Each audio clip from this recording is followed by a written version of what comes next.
ہے جنت کا ٹکڑا۔ گزارش یہ ہے کہ دنیا اور برزخ میں ایک بہت بڑا فرق ہے۔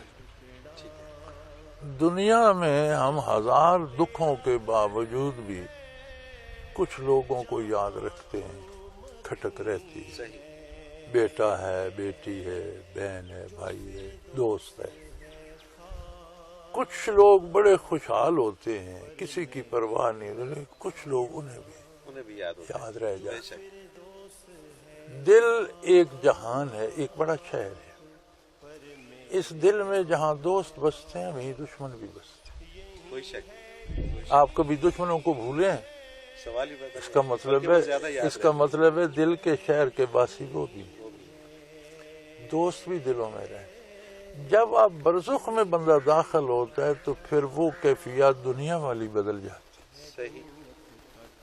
یہاں تو ہم سن رہے ہیں نا برزخ ہے، جب داخل ہوتے ہیں وہ وارد ہو جاتا ہے، پھر وہاں اگر تو نجات ہو جائے تو توجہ اللہ اتنی ہو جاتی ہے کہ پھر اللہ کے سوا کچھ یاد نہیں رہتا، اور اگر گرفتار بلا ہو جائے تو دوزخ ایسی مصیبت ہے کہ پھر وہ کچھ یاد نہیں رہنے دیتی۔ بالکل ٹھیک ہے۔ تو دونوں حالتوں میں دونوں اپنی اپنی طرف چلے جاتے ہیں۔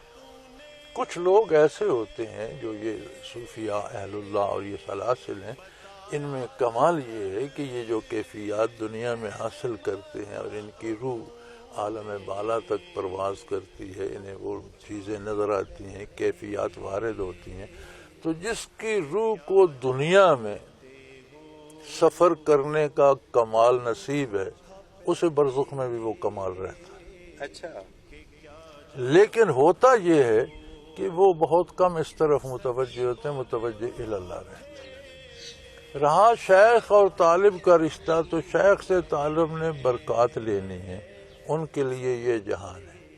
صحیح۔ جب موت آئی، لینا دینے کا معاملہ ختم ہو گیا، جہاں کوئی ہے وہیں رہے گا۔ صحیح۔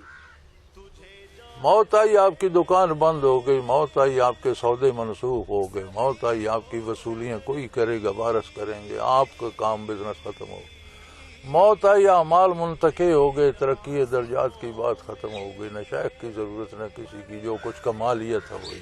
کسی زندہ سے اتنی تربیت لینی پڑتی ہے کہ روح برزخ تک جائے، پھر وہاں سے فائدہ حاصل کرے۔ صحیح، مطلب وہاں جانا پڑتا ہے، یہ محنت کرنا پڑتی ہے، یہ کسی دنیا میں کسی سے لینا پڑتا ہے، بنیادی تربیت لینا پڑتی ہے۔ جب روح کی برزخ تک رسائی ہو جائے تو پھر ان سے استفادہ بھی کرنا۔ بالکل۔